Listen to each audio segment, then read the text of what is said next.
Boa tarde aí, pessoal. Obrigado pela oportunidade de estar aqui.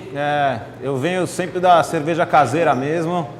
E é uma honra poder estar de novo na Serva aqui, que é uma instituição que eu sempre me envolvi desde o meu contato primeiro com a cerveja. No caso... Acho que é bateria, hein, Thiago? Tá com sleep, eu acho. Enfim, eu tenho essa história, eu venho da cerveja caseira mesmo. A minha história de aprender cerveja foi sempre muito empírica, né? Tive a oportunidade de aprender com um maluco lá na Alemanha, da Alemanha Oriental, que começou a me contar essa história de fazer cerveja, que dava para fazer em casa. E eu imaginava que era ciência de foguete, né? Assim, nos anos 90, você falava para alguém que você fazia cerveja em casa, o cara falava, ah, tá bom, então, eu faço bomba atômica na minha garagem. Ele achava que era uma coisa assim do outro mundo, né? Que é intocável, né? Mas esse alemão me despertou, ele chegou e estava arrumando o vagão de trem onde o pessoal dormia no squat em Berlim e ele estava arrumando o telhado que ia ver inverno e um alemão baixinho assim, gordinho, bem ogro mesmo, falou, pega essas florzinhas aí pra mim. Eu falei, pô, Heinz, mas pra que você quer florzinha? Ele falou, não, isso é lúpulo, cara. Aí eu falei, isso aí faz cerveja. Aí descobri que ele fazia cerveja, ele começou a contar a história e no outro dia ele apareceu com um saco de cevada e outro de trigo, para a gente começar a maltear, para daqui a uns 9 dias, quando o malte estivesse pronto, começar a fazer a cerveja, né, cara? E é um trabalho hercúleo isso, e eu acho que é um aspecto muito interessante esse de buscar de novo o que os nossos bisavós faziam, né? Tem uma cerveja que a gente fez aí em São Paulo, junto com a Dádiva, que é uma colaborativa com a Serva, na verdade, que era a Immigrant Home Ale. A proposta era fazer uma cerveja como nossos bisavós faziam lá quando eles chegaram aqui no Brasil, que não tinha o Landini para comprar malte, nem a WE, não tinha nada, né? Era que quando eu cheguei era tudo mato e o cara fez cerveja, né?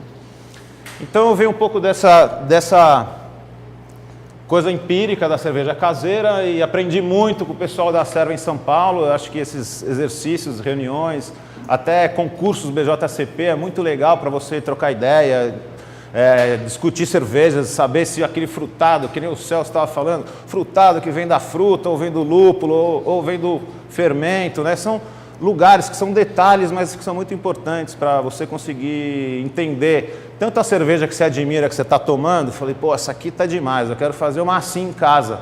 Como é que eu faço, né? Ou você pega uma receita e clona, ou você começa na sua mente decupar os ingredientes e ir atrás, eu acho que o cara fez assim e tal. Por exemplo, uma hop lager, o que é o conceito, né? O cara fez o quê? Uma base limpa de malte e onde ele vai escrever com lúpulo em cima, né? Fermenta baixo álcool, uma base limpa e manda o lúpulo em cima. Cria um papel em branco, que é a base da cerveja, né? E você escreve com o lúpulo em cima. Mas enfim, hoje eu queria trazer aqui alguns assuntos para a gente que eu acho que envolve um pouco de técnica e de arte, né? E no meu ver, assim, a fazer cerveja em casa, às vezes você pode tem lá a sua técnicazinha, faz para aqui, para cá, se vira, tudo, mas se você não crescer na técnica, você nunca vai conseguir deslanchar a sua arte de verdade, né? Porque a cerveja caseira, ela tem uma grande liberdade de experimentação, de criação, né? E você pode fazer muitas coisas diferentes que nunca ninguém ouviu, ou que nem o BJCP pensou ainda, o Brew Association e tal. E isso vem transformando a realidade do mundo cervejeiro muito fortemente, né? Acho que aqui no Brasil, nos anos 90, assim, ninguém tinha tomado uma cerveja dessas muito diferentes. Talvez influência alemã, do começo do Brasil, a cerveja chegou mais pelos alemães mesmo, né? Mas hoje em dia, cara, estão vindo muito pelos americanos aqui pra gente. Acho que a maioria de vocês aqui, ninguém estudou nada via Alemanha, ou Bélgica, ou Inglaterra. Eles não disponibilizam os textos deles. Eles já têm as escolas deles sedimentadas faz tempo e eles têm umas guildas de conhecimento que eles falam, não, isto aqui está na minha família há 2000 anos, não posso contar. Já o americano, ele tem uma outra postura, cara. Ele fala, vamos que vamos, a gente não tem uma escola definida ainda, chegamos mais tarde, mas a gente é muito criativo, já tem uns lúpulos bem diferentes. E, enfim, queremos virar uma escola cervejeira, né? E aí o que eles fizeram? Eles começaram a criar um monte de estilos diferentes e, conforme diz aquela frase, né, quem escreve a história é quem legitima a verdade. Então, nessa vontade de entrar para o mapa da cerveja mundial, eles acabaram catalogando muitos estilos de cerveja, criando o BJCP, o Brewers Association, que são usados hoje em dia no mundo inteiro. E se você for notar, por exemplo, a evolução do BJCP, a cada ano aparece uma coisinha nova lá, cara, sei lá, Lager dos Pampas, ou então IPA da Austrália, né? E se você for ver os números, algumas décadas atrás, os americanos ganhavam poucos concursos no mundo, né? Eram os belgas, os alemães que levavam. A partir desse momento que eles começaram a catalogar o que é o estilo e fazer todos enxergarem, popularizar como é que faz a cerveja mesmo, eles começaram a legitimar como mais ou menos os donos do conhecimento, né? E conseguir convencer a gente, não só pelo gogó, mas pelo que eles estão fazendo, que realmente são muitos estilos nunca antes vistos, crescendo assim, variedades inúmeras, né? E nessa atitude tentar realmente emplacar a escola americana, e você vê que hoje em dia os americanos ganham mais medalhas do que os alemães, os belgas, também porque tem estilos lá que só o americano faz, né? Cada dia eles põem um mais um, que é mais uma medalha que eles ganham, enfim, eles estão ganhando visibilidade e estão conseguindo expandir eles são muito pop, os americanos, né? Tudo que eles pegam, eles conseguem fazer o negócio ir e popularizar e virar moda, eles são muito bons disso, cara. Então a gente está vivendo um pouco isso, né? A explosão de estilos que estão acontecendo aí, mudanças ferradas de conceitos e de tudo, de cerveja, e está perturbando as grandes cervejarias. Elas já começam a ter pesadelos de comprar algumas aí para poder aproveitar esse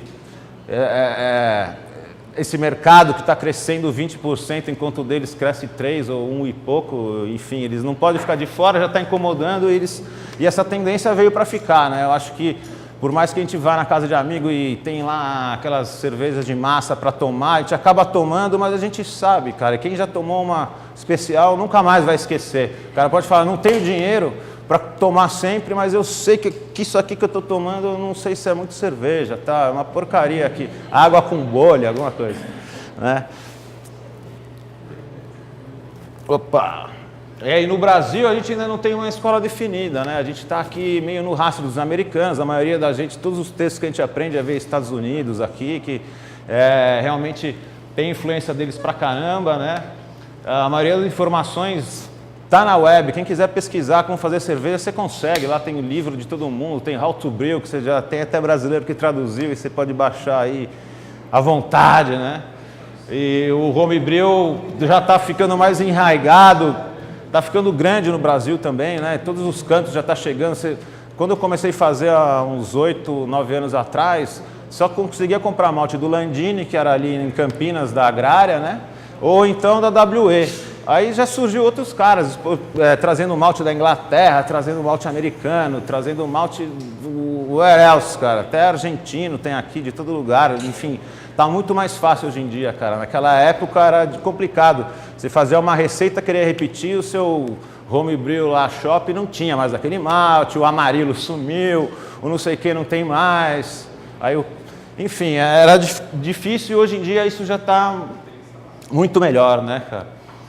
E, enfim, a cerveja caseira é uma coisa assim muito especial. Por quê? Porque você pode incorporar ingredientes diferentes, você tem liberdade no processo, você não vai ter grandes prejuízos se você fizer uma besteira muito grande, né? A gente aqui no Brasil tem um banco genético farto que dá para explorar pra caramba, tem gente já isolando levedura, tem carinha querendo fazer lúpulo lá na Serra da Mantiqueira, ainda não deu muito certo, mas enfim, tem frutas fantásticas e por aí. E aqui no Brasil também já tem muita gente dominando a arte de fazer cerveja e disposta a compartilhar as informações e tudo, né, cara? E assim vamos, o Brasil está ainda aí, é longe de ser uma escola ou sei lá o quê, mas a gente também já está começando a perturbar lá fora, ganhar os concursos, ter algumas referências, enfim, está crescendo aqui, estamos um trabalho legal. E muito em função dos homebrewers, eu vou dizer, cara, porque a gente aqui, além de exercitar e inventar estilos diferentes, a gente é formador de opinião, cara. Um cervejeiro caseiro que faz uma cerveja lá, 20 litros, e dá para um monte de amigo, já multiplicou 40 vezes aquela informação, e o cara vai falar, nossa, tomei um negócio ontem lá que era muito bom, muito diferente e tal. Isso pega e vai, é uma força muito grande que a gente tem aqui de formiguinha, o trabalho das acervas aqui no Brasil inteiro, ajudou a popularizar muito isso, o fenômeno da internet e tudo, e é mais ou menos isso que a gente está vivendo hoje em dia, e cabe a nós aqui tocar essa coisa para frente, e ainda mais aqui, né, ingredientes diferentes. Aqui no Cerrado tem coisas fantásticas, deve ter um banco genético de leveduras que, putz, céu é o limite, né? Então eu queria explorar um pouco aqui a técnica e falar um pouco de arte também, para fazer cerveja em casa, porque, sei lá, geralmente você detecta dois grupos de cervejeiro, aquele que, eu vou fazer uma cervejinha lá, não está muito importado como é que vai ser, fala assim, meu sabadão mesmo, vou fazer, não tem muita preocupação técnica, não tem nada, o cara é mais livre mesmo, faz lá, joga o lúpulo na mão, aquela dosagem, e aí você pode ter grandes surpresas, né, e às vezes também boas cervejas, cara. Mas se você tiver um pouco de ciência e técnica, né, conseguir desenvolver um pouco a sua técnica, você consegue muito melhor colocar a sua arte também, e você sempre vai ter grandes cervejas e também boas surpresas, né? É muito importante, então, eu acho o balanço entre ter a técnica e a ousadia, a arte, tanto de fazer cerveja como de bolar seus equipamentos, de inventar métodos novos e tudo isso aí, né? Então, cerveja em casa para mim é um pouco disso, e é muito importante ter uma base teórica mesmo, que vai te ajudar realmente você a navegar em todos os mares aí, e quando dá um problema você conseguir contornar e a sua cerveja não ir para o ralo, né? Enfim, aqui no cervejeiro caseiro a gente não tem mapa, cara, o fiscal é você, né? Esse é um tópico que eu gostaria de tocar, porque assim, cervejeiro caseiro, faça a sua gambiarra, cara, mas faz com estilo. Não vem colocar tubinho de plástico lá, PP, cara, em alta temperatura, porque você vai ter bisfenol, você vai ter cancerígenos, você vai ter um monte de problemas, né? Então, você tem que ter alguns cuidados, cara, para poder fazer uma coisa de qualidade, né? Porque, enfim, ninguém vai te fiscalizar, mas você tem que ter essa base técnica para não fazer besteira e prejudicar a saúde ou várias coisas. Então, tem plásticos que podem soltar bisfenol ou outros agentes cancerígenos, né? As mamadeiras de bebê, até 2 anos atrás, tinha policarbonato e descobriram que eram altamente cancerígenos, né? Quer dizer, às vezes os manuais não dizem que um remédio é ruim, só que depois de 2 anos ele é tirado daquela prateleira, que nem o talidomida, que muita época usou contra enjoo de grávida, começou a nascer gente sem braço, sem perna, até que tiraram do negócio, né? Então, quer dizer, às vezes, muito atento a isso, porque às vezes você usa um PVC, já vi tanta gente usando PVC, aquele marrom mesmo, para enxaguar o malte, fazer a lavagem, ou então tubinho de plástico, daqueles que usa para gás de cozinha, para descer o mosto, cara. Isso daí tem coisas tóxicas, né? Então eu sempre falo, prefira inox ou silicone ou alimentício, né? Silicone alimentício, que não tem amoníaco e outras coisas, né? É neutro. E materiais inertes. Plástico 2, que é o poliestireno de alta densidade, também é muito legal, é bacana, mas não usa muito quente a água, temperatura muito alta, que também não é muito bom, né, cara? Alumínio também e bags de tecidos estranhos, eles podem também ter substâncias. Não vai pegar a cortina de casa e fazer um voal lá para você fazer o bag, porque você não sabe o que tem naquele material, cara. Tenta procurar uma procedência boa do negócio. Enfim, você vai gastar R$15 a mais, mas vai durar uma vida e você vai estar pensando na saúde, né?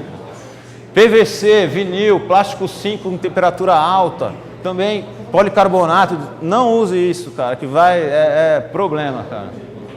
Ingredientes mofados também, não vale a pena, joga fora o malte. Mais que o malte custe caro, meu, caro mesmo é suas 8 horas lá na panela, meu, né? Você vai pagar R$30 a mais, cara, não vale as suas 8 horas e o seu mês inteiro. E sanitizantes e produtos de limpezas neutros também apropriados, sem nada que possa ter resíduos de coisas que emprestem sabores ruins ou mesmo afetem a nossa saúde. Então, dito isso, né, conhecimento e cautela com essas coisas, vamos lá fazer cerveja em casa. Então, eu queria trazer um pouco de alguns experimentos, falando um pouco de teorias e tal. Eu acho que esses assuntos são infinitos, cara. Vamos progredindo, vamos ver até onde a gente chega. Mas eu queria falar um pouco de composição de receitas e como você te ajudar um pouco a compor receitas, entender até cervejas que você tomou e queria repetir em casa, né?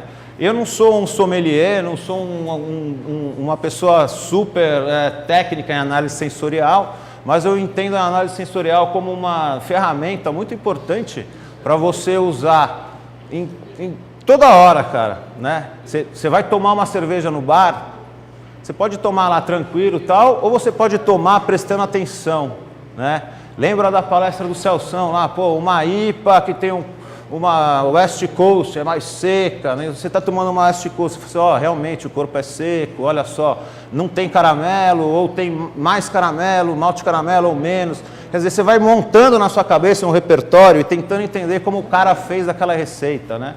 Para você conseguir decupar os sabores e ter uma listagem dentro de você que você consegue acessar na hora de combinar sabores, aromas e outras coisas, ou imitar uma cerveja, ou tomar uma cerveja e falar, olha, esse gosto aqui está estranho, está muito frutado. De onde veio esse frutado? É da levedura esse tipo de frutado? Quer dizer, o cara que fez ou eu vacilou na fermentação? Ou esse frutado vem de um outro lugar, de uma fruta mesmo que ele pôs? Ou veio de, sei lá, N caminhos que podem ter vindo do lúpulo, enfim. Então, uma coisa assim de compor as receitas e prestar atenção nos ingredientes. Queria falar também um pouco de malteação, os princípios, um pouco do que é malte, vai interagir com a palestra da Dani de manhã, que falou um pouco de amidos e outras coisas e tal. Uns exercíciozinhos de pegar uns maltes base mesmo e tostar ele para tirar um malte tostado especial, ou caramelizar, ou fazer um malte especial a partir de um base ou de um caramelo mais baixo e tal. Enfim, você multiplicar as possibilidades dos seus ingredientes ali e inventar maltes próprios, né? Aí vai dar criatividade de cada um. Tocar um pouco sobre adjuntos, como podemos usar isso aí para ajudar a gente a construir as cervejas e deixar elas realmente como a gente projetou ou gostaria que tivesse.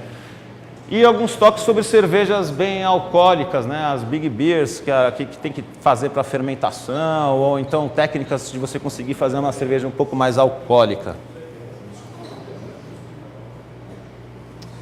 Então, a análise sensorial, a composição de receitas, né? É uma coisa, para mim, isso aqui é muito importante. Essa foto é uma foto de alguns dias eu vou lá em casa, quando tenho vários maltes.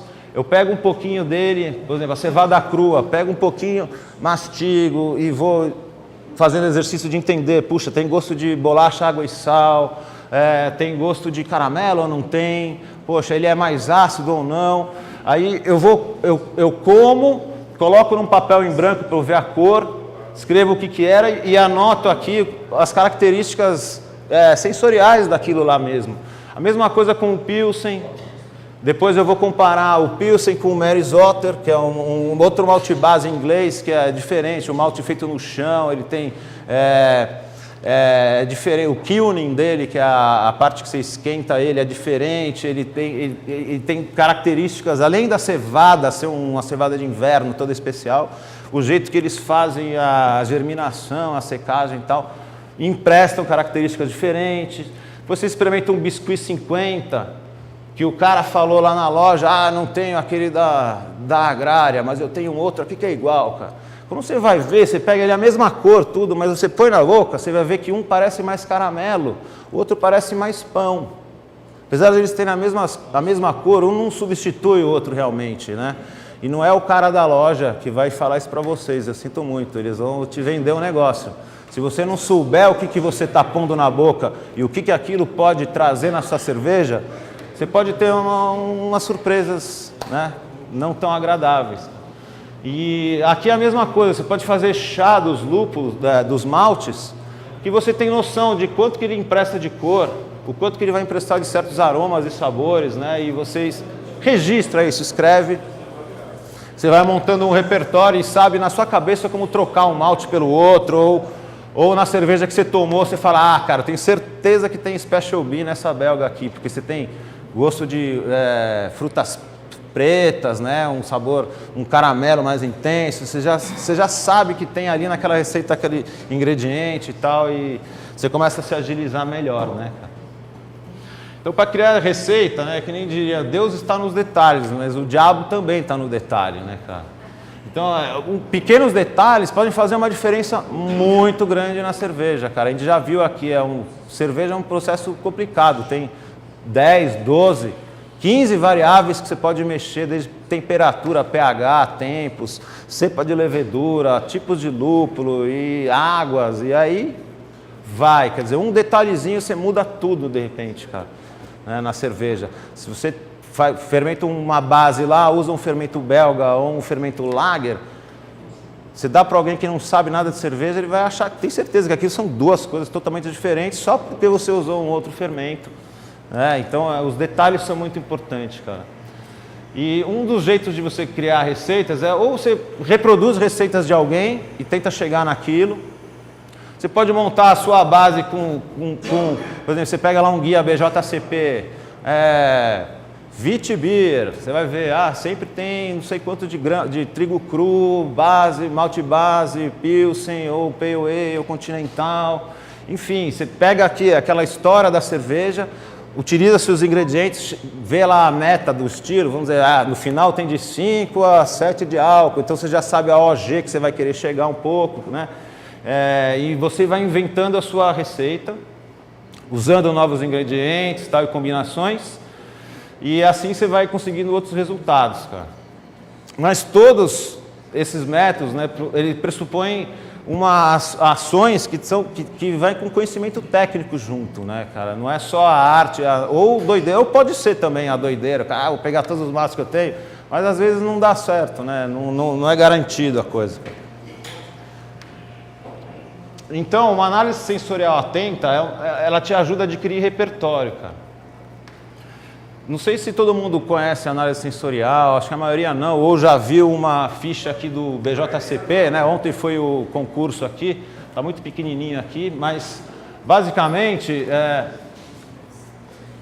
tem muitos sommeliers aqui que podem me ajudar também, mas para você entender tanto uma comida quanto uma bebida, você vai primeiro fazer o quê? Você vai olhar ela, cara. Ela chega na sua mesa, você vai comer ela com os olhos, né? A cerveja, você olha ela, você vê a espuma, se ela é clara, ou se ela é amarela, é preta. E você vai pôr no nariz, que é o aroma, você vai sentir os cheiros que eles te trazem. Outro dispositivo é o sabor, né? Que ela tem, aí você pode falar de sabor de maltado, sabor de lúpulo, ou de ésteres, ou de adstringência, ou de, enfim, né? Tem milhões de atributos sensoriais também ligados ao sabor. Depois tem outro negócio que é a sensação na boca, que é a parte mais tátil, né? Isso serve para cerveja ou para comidas mesmo, em geral. Se você pegar uma coisa que você está comendo ou bebendo e tocar nesses 5 aspectos sensoriais, né? Que é sabor, sensação na boca, que é o tátil. E, por último, tem a impressão geral, que é aquela coisa, bom, tudo bem, eu já analisei tudo, mas e aí, cara? Essa é uma boa cerveja ou não? O que eu achei disso mesmo, hein? Pô, essa cerveja é boa, eu compraria de novo, estou achando isso aqui fantástico. Ou assim, não, é uma cerveja que não sonha, cara, ela é uma IPA, mas olha, não tem lúpulo, o malte está super doce e tal, enfim. São os atributos que ajudam você a decupar o sabor e entender da onde que veio cada detalhe daquilo que está construído naquela experiência sensorial que você vai comer ou beber na sua casa. Tem uma transferência muito grande de cervejeira caseira para cervejeira um pouco mais industrializada, no tato de você olhar e falar assim, ó, isso aqui que eu quero, uma cerveja com uma espuma um pouco mais branca, mais refinada, e esquecendo um pouquinho da panela, porque a panela ela vai traduzir um pouquinho mais isso daí ou não? Não sei se eu entendi, cara. Como fazendo uma síntese assim que Eles não estão olhando um pouquinho mais, uma cerveja um pouquinho mais clara, um pouquinho mais límpida, esquecendo que a cerveja caseira é um pouco mais escura, um pouco mais densa? Não, eu não vejo isso não. Cerveja caseira, cara, você sabendo operar suas panelas, eu tenho mais condição de fazer o que eu quero na cerveja, na minha casa, nas minhas panelinhas, do que numa indústria mesmo. Que a escala é tão grande que você depende de máquinas, equipamentos ou panelas, outra panela para pegar a cerveja daqui, jogar para lá e tratar um hopback ou alguma coisa assim, processo. Como na escala de casa, pô, a bomba quebrou, você pega a panela, me ajuda aí, brother, e joga. Você não vai ficar lá com o mosto travado até o vinho técnico da Giza consertar na semana que vem em sua máquina. Quer dizer, se você tiver ciência, a cerveja caseira você chega em cervejas tão boas ou melhores do que na indústria, muitas vezes, cara. Não, eu não estou comparando a panela do homem da indústria, estou comparando o seguinte. Cara, a hora que vai avaliar, ele não está muito mais proposto a avaliar uma cerveja muito mais industrializada do que artesanal? Eu não sei, eu não entendi essa pergunta. Vocês entenderam? Alguém me explica? Ele quer saber se o juiz tomar uma cerveja industrializada, ele já não tem uma visão mais focada para esse produto pronto. Quando ele chega num produto caseiro, de repente ele vai ficar comparando, mas não é igual a industrializada lá. Ele vai usar o industrializado para espelhar para um artesanal, entendeu? Você vai falar, esse cara fez artesanal, ficou longe de uma profissional. Sei. Não sei, eu não vejo essa barreira não, cara. Geralmente as cervejas, o juiz nem sabe o que ele está bebendo, chega a amostra para ele nem sabe do que é aquilo, cara. Ele tá jogando o repertório que ele adquiriu ou com a indústria ou com lá fora mesmo, naquele exercício de olhar aquele copo mesmo, daquela cerveja que tem lá dentro e ver o que tem ali, independente de quem fez ou tudo. Ao meu ver, existe uma evolução, principalmente desse pessoal que está julgando hoje em dia, de julgar uma cerveja um pouco mais límpida, um pouco mais... Ao meu ver, eu não estou julgando todo mundo, mas ao meu ver, o paneleiro está ficando um pouquinho prejudicado do cara que está mais incluído. Ao meu ver. Entendo. Alguém concorda com isso? Celção, você que é juiz? Igor? Enfim.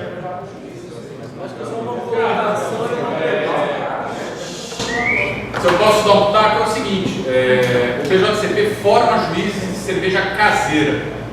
Esse pessoal é formado e treinado para avaliar a cerveja caseira. O parâmetro que a gente usa é muito mais condescendente e até como feedback para vocês do que como avaliação de profissional. Porque eu também julgo BA, eu também julgo concursos profissionais. Eu acho que não. Eu acho que o juiz sendo formado, ele seguindo os parâmetros de formação de um BJCP, não. Ele vai avaliar uma cerveja como ela deve ser avaliada, uma cerveja caseira. Isso nós esperamos. Legal, é isso que a pergunta dele foi muito boa. É verdade, mas eu não bebo,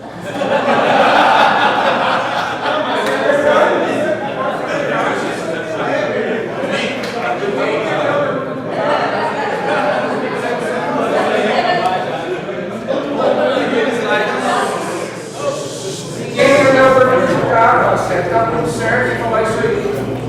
Que é o seguinte, você pega uma cerveja fudida, industrial. Agora o paneleiro que está fazendo a cerveja é diferente, cara. São duas diferentes. Mas eu não quero falar que eles vão parar de pensar, cara. Eu vou querer não vai falar.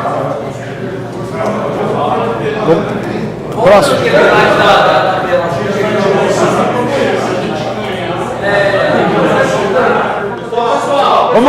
Vamos voltar. Você estava falando de algumas características que eu acho que é importante a gente estar falando de avaliação de cerveja. Quando você fala de aparência, a gente consegue olhar uma cerveja e ver a aparência e todo mundo consegue ver.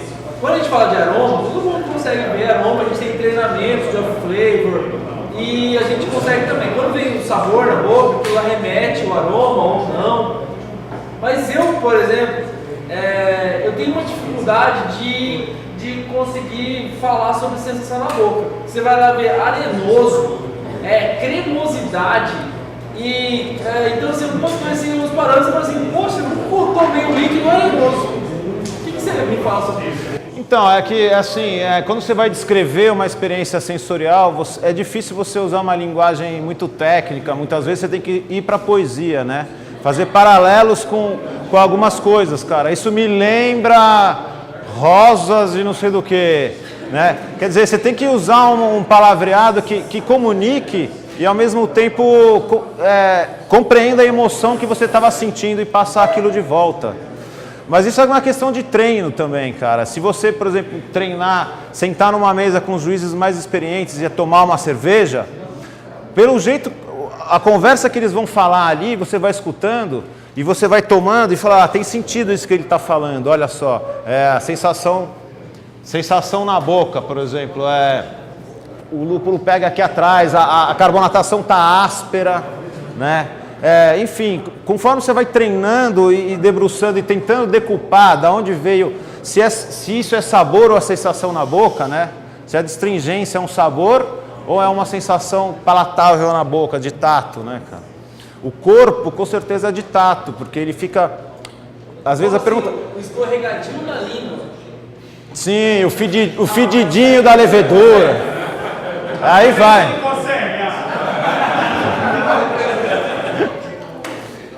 Enfim, esse é um tipo de linguagem que permite você entender o que você exercitar isso, tanto comer um ingrediente, fazer um chá de um lúpulo, de um citra, né? Faz um chazinho ali, cheira, toma, agora você fala, pô, carinha falou que o substituto do citra é o Cinco. É mesmo?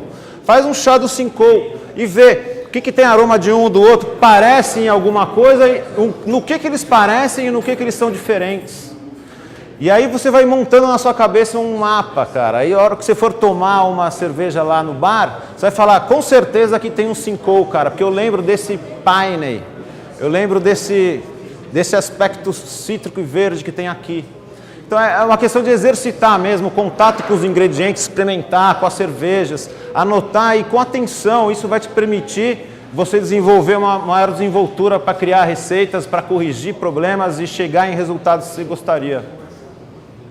Só para complementar mais ou menos o que o Carlos falou, assim, com relação a essa percepção de corpo e tal, é uma coisa simples que eu particularmente acho que eu uso e eu acho que fica muito mais fácil de entender essa percepção de corpo quando eu mudo o nome de corpo para viscosidade. Então, quando o corpo é leve, significa que a viscosidade da cerveja ela é mais tranquila, você consegue movimentar essa cerveja na sua boca com maior facilidade. Então, ela tem uma viscosidade menor, desculpa. Então, quando vai aumentando a viscosidade, vai aumentando também o corpo da cerveja. E essa percepção você vai conseguindo entender exatamente por essa viscosidade. A mesma coisa você pegar uma ris, e você tem uma viscosidade alta, porque você tem um corpo alto e você tem uma percepção de textura, aveludada ou licorosa. E aí você consegue entender exatamente pelo processo da viscosidade. Então eu sempre troco o corpo por viscosidade, que eu acho mais fácil. Boa! Óleo mineral e óleo sintético. Óleo de câmbio e óleo mineral e óleo sintético, né? Resumindo. Enfim, resumindo, né? Você tem um conceito de uma cerveja na cabeça e você queria chegar numa receita. O que você vai fazer? Você vai usar o seu repertório, que você vai adquirir bebendo cervejas, desconstruindo os sabores, né, na sua cabeça. Você vai comer os ingredientes, cheirar, decorar os ingredientes e anotar na sua cabeça. Você vai criar um repertório. E a partir de um conceito que você quer desenvolver, você usa esse repertório e você vai descobrir qual contribuição dos lúpulos você quer dar, cara. Eu só quero dar amargor, eu quero dar sabor, eu quero dar o que nessa cerveja? Que tipos de malte que eu vou colocar lá? Eu vou fazer uma vite, eu vou colocar malte caramelo tostado? Não. Eu vou colocar trigo cru, eu vou colocar malte de trigo, pilsen. O que o fermento vai me dar nessa cerveja? Eu vou querer que o fermento me ajude a secar ela, vou querer que o fermento deixe a cerveja com mais corpo no fim, vou querer que o fermento traga ésteres ou não, eu vou querer que ele seja o perfil de um London ou de um fermento mais limpo ainda, enfim. tem que desconstruir o que os ingredientes e a técnica também pode te dar, cara. As rampas e o jeito que você dá o pitch rate das leveduras, enfim. E também a contribuição dos ingredientes especiais. E tudo isso você vai conseguir aplicar melhor se você tiver um repertório na sua cabeça já dessas coisas. Então isso é uma coisa muito importante, no meu ver, para você conseguir desenvolver sempre modificar receitas, entender o que você está bebendo, dar conselhos, e, enfim, saber o que você está fazendo. Então, umas sugestões para isso, né? Degustar cerveja, os ingredientes com atenção, anotando, mastigar o malte, cara. Faz chá deles e dos lúpulos, anote a percepção sobre a cerveja que você fez, como que é o aroma, como que está o sabor. Como que está o sabor hoje, como que está daqui a 3 meses, como que está daqui a 1 ano até. Guarda uma cerveja lá, cara, você vai ver como que se destrói a cerveja, como que o malte aparece e o lúpulo some com o tempo. São exercícios para você entender o que está acontecendo. Depois você compra uma breja inglesa, aí você já se liga que essa cerveja é velha. Por quê? Porque olha só os caramelos como estão oxidados aqui dentro. Você já começa a sacar um monte de coisas que está na cerveja que ninguém te contou, mas você já sabe que está ali. Uma forma boa é você pega uma receita clone de alguma e tenta reproduzir na sua casa, ver se aconteceu igual, se ficou certo. Se não ficou, aí você vai de novo anotar e entender o porquê que não ficou certo, cara. Por que a minha clone da Brewdog está diferente? Aí o seu amigo vai falar, tem uns ésteres estranhos aqui, não tinha na Brewdog. Será que eu usei um fermento ruim? Um fermento que não era igual? Ou malte, né? Usei um malte que não era, tá dando um tostado que eu não queria, enfim. Atenção, né? Você faz uma clone e vê por que não chegou naquilo e entender por que você teve aquele resultado. Pra você poder repetir ou mudar de novo, cara. E fazendo isso cientificamente, com certa... Às vezes é chato, né? O cervejeiro só tem aquelas 8 horas no sábado, não está a fim de anotar ou prestar muita atenção. Ele faz lá em casa o que deu. Mas se você quiser ter um controle maior, faz cientificamente, né? Tenta anotar as coisas que você está fazendo, entende cada ato, a rampa, o pH que você estava, né? Que isso influenciou na minha cerveja final, a levedura e tal. E se você repetir a mesma receita algumas vezes, você começa a pegar a manha disso também, cara. Muita gente não gosta de fazer uma mesma cerveja. O cara quer, já fiz IPA, já fiz Stout, já fiz não sei o que lá. Mas às vezes se o cara fez 5 brejas, se ele tivesse feito 5 vezes a mesma cerveja, o cara ia entender melhor um monte de coisa do que ele trabalhar, porque cada receita vai mudar tantas variáveis que você vai perder na sua cabeça para onde você foi, o que aconteceu ali. Então, um outro exercício legal é fazer várias vezes a mesma receita, tanto para tentar ir melhorando, quanto para falar, não, faço igual toda vez, cara. Se eu estou fazendo igual toda vez, parabéns, cara, você já dominou a prática e a técnica. Isso é um grande indício de que você está sabendo o que você está fazendo, cara. Outra coisa que é muito bacana é juntar aqui a serva toda, pega alguém que tem uma panela maior, vai lá na Morena, lá fala, vamos fazer uma experiência. Faz lá 300 litros de mosto, cada um leva 20 litros para casa. E aí fala, um joga um fermento belga, outro pega um S05, o outro pega lá um Kona e joga. Depois você se encontra aqui de novo, cada um traz o post-mix e anota lá, olha, essa foi com Kona e eu fiz dry hop com Citra. O outro fala, não, aqui eu usei um fermento belga e fiz dry hop de casca de laranja, cara, sei lá. E aí vocês vão ver como que a mesma base, que daí você elimina muitas variáveis, cara, só vai falar o que a levedura pode fazer no meu caso. E um monte de gente fazendo isso, né, do mesmo mosto, é muito mais fácil, porque se fosse fazer 10 cervejas diferentes na sua casa, você ia demorar 10 meses quase, cara. Pelo menos 5, sei lá, para entender o que a coisa aconteceu.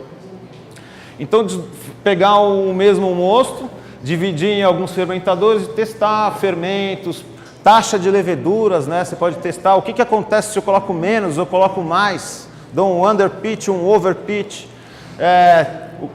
Eu fermentei a 17, fulano fermentou a 22. O que isso emprestou naquela cerveja, cara?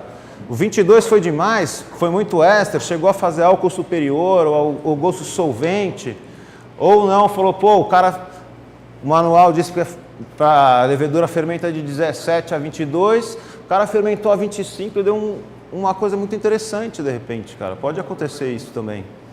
Então, e os acabamentos, né? O dry hopping, enfim, isso tudo, mudando uma variável, você já consegue ir para um outro universo. E fazendo isso em grupo pode ser muito interessante o resultado, porque se minimiza o tempo disso, né? Porque às vezes esse processo de você fazer, experimentar, anotar, ir de novo e vai, demora anos e é uma vida até. Então, esse exercício de desdobramento de mosto tem resultados muito interessantes. Bom, falando um pouco disso daí, de tentar melhorar o repertório para poder fazer cervejas melhor, entender o que você está falando, vamos falar um pouco de malteação aqui. Não sei se todo mundo sabe tudo sobre malte, com certeza não, mas isso daqui é uma semente de cevada. No caso, como ela está aqui, é um adjunto ainda. O que é isso daqui? É uma unidade que a planta se reproduziu e que tem um embrião e um grande saco de comida aqui, que a mãe deixa de herança para o filho, cara. E é um saco de comida que é o seguinte, são várias célulazinhas de amido, né? Amido tem basicamente dois tipos. Tem a amilose, que é quase um colar sozinho, né? Que são vários açúcares simples grudadinhos. Ou tem a amilopectina, que são colares que se ramifurcam, né? Na natureza, o mais comum é a amilopectina. Tem algumas outras coisas que não. Por exemplo, a mandioquinha, a maioria do tipo de amido dela é esse daqui. É muito mais fácil você quebrar e digerir, por isso que doente e criança também você usa muito mandioquinha, porque tem um amido muito mais fácil, né? Então aí, como a Dani já explicou, as enzimas podem quebrar aqui as cadeias, você pode formar açúcares primários, que nem a frutose e a glicose, maltose, que tem duas, ou então alguns outros que são bifurcados. Esse daqui, por exemplo, é muito grande para a levedura conseguir dar conta. Às vezes a Brettanomyces ou outros bichos conseguem quebrar essas ligações e transformar tudo isso em álcool. Mas geralmente esses pés de galinha aqui que tem, ele vai ficar na sua cerveja no fim como açúcar residual e vai emprestar corpo para ela. A maltotriose também, que são 3, tem leveduras que são mais canibais, conseguem isso no final, aquelas mais que não flocularam logo, eles conseguem comer um pouquinho daquilo, né? O amido, digamos que você tinha pouca enzima de conversão, estava sobrando um amido ali convertido, ele vai conferir alguma coisa na cerveja, conferir corpo? O amido, ele pode acontecer muita coisa, ele pode dar turbidez, ele pode depois ser consumido por outros bichos, por exemplo. Quando você vai fazer umas palestras do Igor, ele vai falar disso. Às vezes você vai fazer umas cervejas mais ácidas, envelhecidas com outros bichos, pé de cocos, lacto, breta, né? Às vezes o cervejeiro deixa um pouco de amido lá no barril, porque aquilo é combustível para o breta ou então para os outros bichos comerem ao longo prazo, porque eles têm condições... Eles preferem comer isso daqui, facinho. Mas se o negócio apertar, ele consegue se readaptar ali dentro e ser capaz de processar amidos mais complexos também, cara. Então, o amido restando, ele pode te dar turbidez indesejada, pode te dar coisas que você não quer na cerveja, né? Na verdade, o ideal é não ter amido muito lá, não. E com certeza ele vai engrossar o corpo também, porque muitas vezes o amido ele fica em vários casulinhos. Isso daqui são cápsulas de beta-glucan e de compostos de celulose, né, que fazem essas paredes. Quer dizer, a planta é muito inteligente, ela deixa para o filho dela um banco de comida, mas ela deixou o banco de comida protegidinho, de forma que os bichos ou animais, né, é muito difícil ele atacar essa parede de beta-glucan e chegar no amido para ele comer, cara. Principalmente os mamíferos, eles têm enzima que quebra isso daqui. Mas os outros animais mais simples, é muito difícil ele conseguir atacar isso. Só que, felizmente, a mãe deixa umas ferramentas para o filho, que são o quê? Enzimas. quando o embrião começa a se desenvolver, né, a semente, eu gosto de fazer uma comparação, é tipo dar um boot no computador, cara.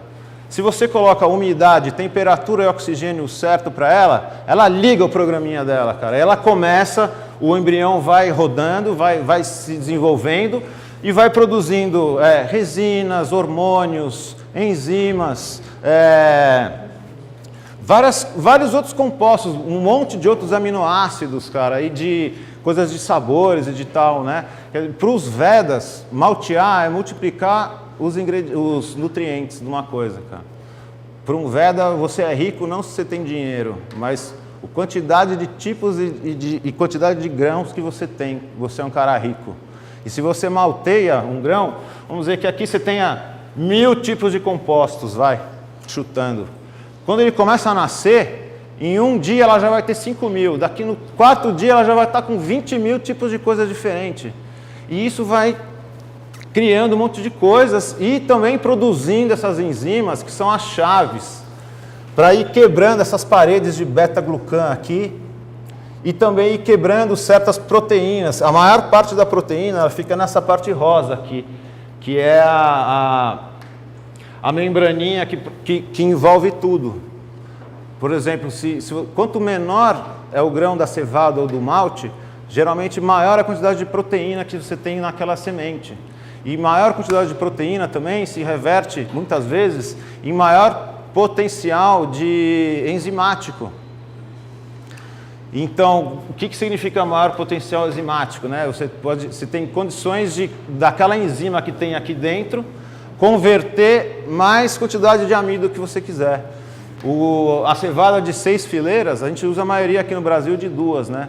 Mas a de 6... O grão é um pouquinho menorzinho, ela tem muito mais proteína, ela tem um potencial diastático bem maior do que a cevada de 2.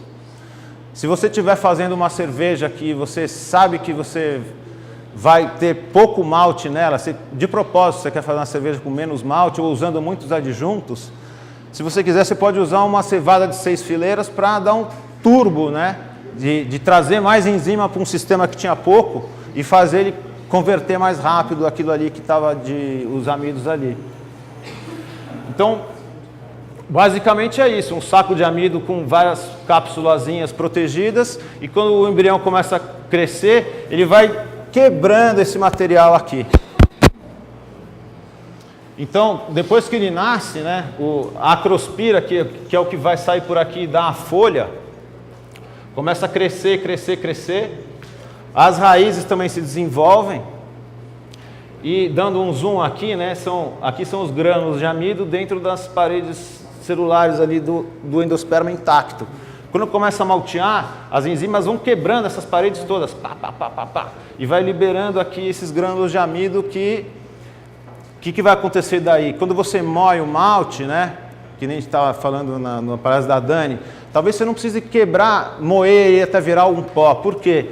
Porque se o grão foi bem modificado durante a germinação, já vai estar tudo quebradão aqui dentro, de forma que a água consegue passar por aqui, trazer enzimas e retirar esse material muito facilmente, deixar acessível, né? Então, de repente, você não precisa realmente transformar o malte em pó.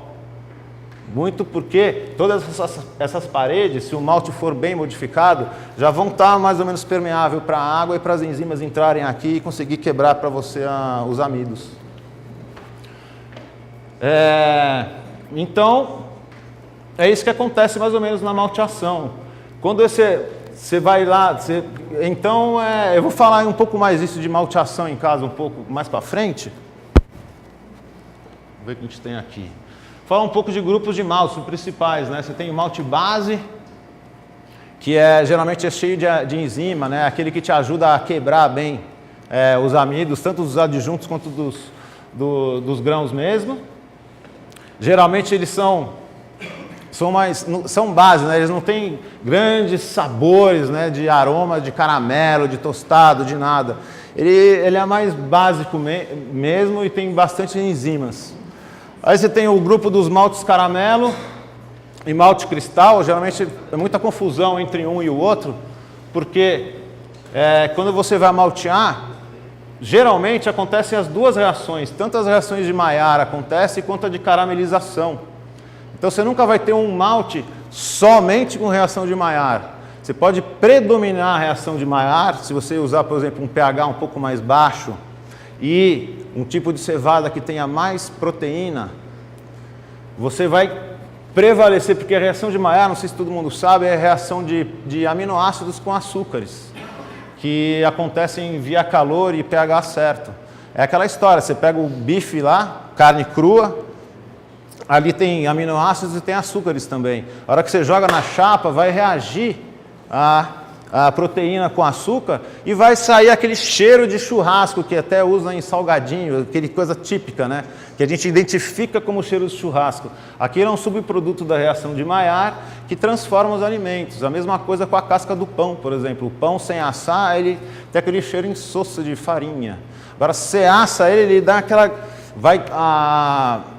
Os açúcares vão se combinar com as proteínas e vão formar aqueles cheiros de casca de pão, às vezes o cookie também acontece muito disso, né? E já o malte cristal, ele tem a maior parte do que acontece ali dentro é a caramelização, né? Que é o que? O açúcar pequeno que acaba, não chega a sofrer a pirólise, mas ele sofre o processo de caramelização mesmo, que ele começa a se queimar e virar aquele açúcar mais tostado, né, cara, que é muito diferente. Isso acontece mais em pH baixo e numa temperatura mais alta. A gente vai falar um pouco mais disso lá para frente. E finalmente tem os maltes tostados, cara, que na verdade você põe ele para germinar, como a gente falou, seca ele lento, né, demora mais ou menos uns 40 horas para você chegar a ele com uma umidade bem baixa. E a hora que ele está com a umidade bem baixa, você aumenta a temperatura, rampa lá para cima, a casa de 200 às vezes, cara. 150 já começa a funcionar, mas vai 200, às vezes aqueles altos EBCs lá com mais de 1000 EBC, os caras, às vezes o malte quer até pegar fogo o negócio, né? Sai fumaça, é difícil fazer. E acontece o que? A pirólise, que é a quebra do amido pela ação do fogo, né, cara? E vira meio que um carvãozão mesmo tostado. Como que monitora o pH nesses grãos? Como monitora o pH nos grãos? Então, você pode, porque geralmente a água que você usa para hidratar eles, né, que é o que vai influenciar mais nisso. Mas o grão em si é um sistema meio fechado, né? A água que vai isso acontecer. Exato, você pode ter um pouco mais de carbonato ou tal, e isso daí você dirige um pouco a questão. Então, mais ou menos são esses tipos de malte que tem, né? Claro que tem uma puta variação de maltes caramelos, são infinitos, ou malte caramelo que tem reação de Maillard junto com caramelização, porque é difícil você falar, não, quero só fazer Maillard, cara. Não vai ser só Maillard, porque alguma coisa de caramelização vai acontecer junto também. Então as coisas se misturam aí um pouco. Então, maltear grão basicamente é germinar, secar, tostar e curar. Aqui nessa URL você consegue uma apostila que dá várias dicas de fazer malte em casa também. Quem quiser reproduzir essas experiências pode fazer isso também. Curar seria o quê? Vai dar uma temperatura X por um tempo? A curar é você, depois que o malte está pronto, você ensaca ele e deixa ele respirando um pouco, porque ele ainda vai perder alguns compostos que a alta temperatura fez, que são um pouco adstringentes, ácidos. Então ele dá um tempo de ele evaporar e estabilizar toda a umidade dentro do malte também, para quando você moer ele quebrar inteiro direitinho e perder um pouco desses sabores mais pontudos que tem, cara. Então, para você maltear em casa, primeiro você pega a cevada crua lá, que você arruma não sei aonde, porque é difícil achar aqui no Brasil, né? Geralmente eu trago de Guarapuava lá mesmo, tem um amigo que é agrônomo, ele... voltei aí com uns sacos, cara. Primeira vez que eu tive que inventar uma máquina de maltear em casa, que eu adaptei uma máquina de lavar roupa, tirei tudo dela, só usei o cilindro central, giratório, adaptei com uma caixa de resistências, um fã que pega o ar de dentro do tambor onde os grãos estão, aquece ele e devolve por baixo de novo da máquina. Enfim, o cara apareceu com 3 sacos de cevada em casa, porque você faz cerveja, legal. Deu um monte de saco de cevada. Eu falei, o que eu vou fazer com essa cevada crua, né? E aí comecei a maltear lá em casa e tal. Eu fazia no forno também, mas a gente fez essa máquina como um experimento muito legal, que malteia 5 quilos, na verdade, demora uns 9 dias. É um puta trampo, cara. Vocês acham que fazer cerveja dá trabalho? Fazer malte é muito pior, cara. E a gente só consegue fazer as cervejas que a gente faz porque o maltster, a gente fala muito pouco de maltster aqui no Brasil, a gente já encontra tudo pronto lá do exterior e tal, mas fazer malte é complicado, é mais variável do que fazer cerveja, e graças a Deus, quando o maltster trabalha bem, você pode ser um idiota na cozinha, você pode pegar, moer o malte, pôr numa fronha, deixa ela mergulhado na água 1h30, tira e está pronto. Dá uma cerveja linda. Por quê? Porque o maltster já cuidou de todos os aminoácidos, a porcentagem dos pequenos, dos médios e dos grandes.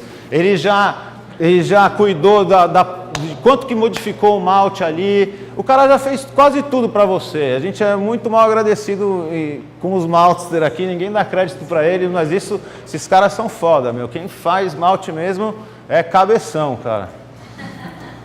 Enfim, você pega, peneira ela, tira folha, tira pedra, às vezes você pode passar imã para tirar algum metal, parafuso que estava do caminhão, para não ferrar o seu moinho. Aí você lava, joga na água lá, água cervejeira, sem cloro, nada, né? Com pH bacana, de novo, meio neutro, ligeiramente ácido. Lava a parte que boiar, casca, palha, besouro, tudo que tiver, tira fora. Daí você deixa ela na água, primeiro embebido umas 8 horas, porque o malte normalmente tem uns 5% de umidade quando a gente compra, né? Então você deixa ele dentro da água mais ou menos umas 8 horas, numa temperatura controlada, tipo 17 graus Celsius, assim, porque a gente não quer altas temperaturas, né? Altas temperaturas, cheiros abundantes. Então se você for germinar a cevada mais do que 17 graus, ela vai começar a ter cheiro de gramínea ou de compostos sulfurosos que você não queria, ou adstringências, umas coisas meio estranhas. Então a temperatura de germinação é muito importante para ela germinar lentamente e constante. Então você deixa ela mais ou menos a 16, 17 graus por uns 5 a 7 dias. Quer dizer, você deixou 8 horas lá absorvendo água. Depois de 8 horas você vai, drena toda a água e coloca mais água de novo. E drena outra vez. O que você fez aí? Você tirou todas aquelas bactérias que estavam na casca do malte, que estavam ali se aproveitando dessa condição úmida e com comida. Você já vai tirar uma grande galera que estava ali prosperando. A hora que você lava dessa troca água, você já vai se livrar de grande parte disso, cara. Então, depois de 5 a 7 dias, a acrospira, que é o que vai dar a origem à folha, ela tem que estar pelo menos a 2/3 do tamanho do grão. No caso do malte Pilsen, por exemplo. 2/3 do tamanho do grão e mais ou menos a cabeleira do tamanho do grão. Se você quiser fazer um malte especial caramelo, ou um malte preto, você pode deixar essa acrospira evoluir mais. Em vez de ser só 2/3, pode deixar ela chegar aqui no final, porque ela vai ter outros compostos que vão produzir coisas aromáticas muito interessantes. Então, depois de um tempo, ela vai estar nesse ponto, você vai falar, opa, tá bom, né? Você vai lá no malte, abre, tira a casquinha, vê como é que está a acrospira, vê como é que está ali. E se já está 2/3, por exemplo, você quer fazer um pilsen, você para significa o quê? Pega isso daqui tudo agora e vamos secar. E secar em temperatura sem passar de 40 graus, para você não destruir aquelas enzimas mais sensíveis que tem ali de baixo, né? As proteases, aquelas que fazem beta-glucanase, aquelas da parada pirúvica também, né? Então você não pode aumentar muito a temperatura de secagem, tem que ser uma secagem lenta, mesmo porque se você seca rápido, o que acontece? Ele seca por fora e dentro ainda está cremoso. não fica homogêneo. E o que acontece? Lembra das célulazinhas que a malteação quebrou aquilo e deixou tudo exposto? Você seca rápido, tudo isso se comprime e você fica com um grão vítreo. Não é um grãozinho super fofinho. Você pega o malte e quebra assim, só de você quebrar ele é todo meio esponjoso, ele já quebra em 3, 4 pedaços. Ele não só vai quebrar no meio, ele vai se quebrar inteiro. Se você esmaga, ele estoura todo, né? Por isso que a moagem de rolo é muito interessante, né? Tá vindo o grão aqui, os rolos fazem isso com ele, só dá uma apertada, nessa apertada ele já se estoura todo, em vários, geralmente em 5, 6 fragmentos cada grãozinho. Isso já tá bom para você não deixar entupir o fundo falso e ao mesmo tempo já deixar a água permeabilizar e entrar lá dentro. Então, aí depois desse ponto você leva para secagem, né? Entrou um preto aqui, cara. Puxa. Bug. Mas enfim, aqui eu ia mostrar que depois que a modificação está completa, né, você vai para a secagem. E da secagem, ou você vai para o malte pilsen, você continua secando, até ele ficar bem sequinho, no ponto que você quebra o malte, ele faz plec, estoura na sua unha. E se você passar na parede, ele está tão porosinho que ele funciona como um giz, cara. Você consegue escrever assim. Quer dizer, já está tudo soltinho lá dentro, tudo modificadinho, quebradinho, está perfeito. Então, se você vai secando lento e ele chega de novo a 5% de umidade, que ele quebra e estoura, assim, do jeito que eu estava falando, você pode daí rampar ele para 80 graus Celsius sem estragar as enzimas. Por quê? Porque enzima, até na palestra da Dani foi falado um pouco disso, sobre desnaturar a enzima e tal, quantidade de água para malte. De uma maneira geral, por exemplo, a beta-amilase ela é muito sensível ao calor e tal. Quanto mais água tiver na sua panela de mostura, mais fácil a beta-amilase de se desnaturar. Quanto mais seca, mais resistente ela fica à temperatura. Você consegue aumentar a temperatura sem estragar isso. Então, quando o malte já está bem seco, o malte pilsen vai até 80 graus, cara, que vai conseguir tirar aromas de DMS e de outros compostos sulfurosos que são voláteis, levar tudo isso embora e sem estragar a enzima. Se você quiser fazer um malte caramelo, por exemplo, na hora da secagem, você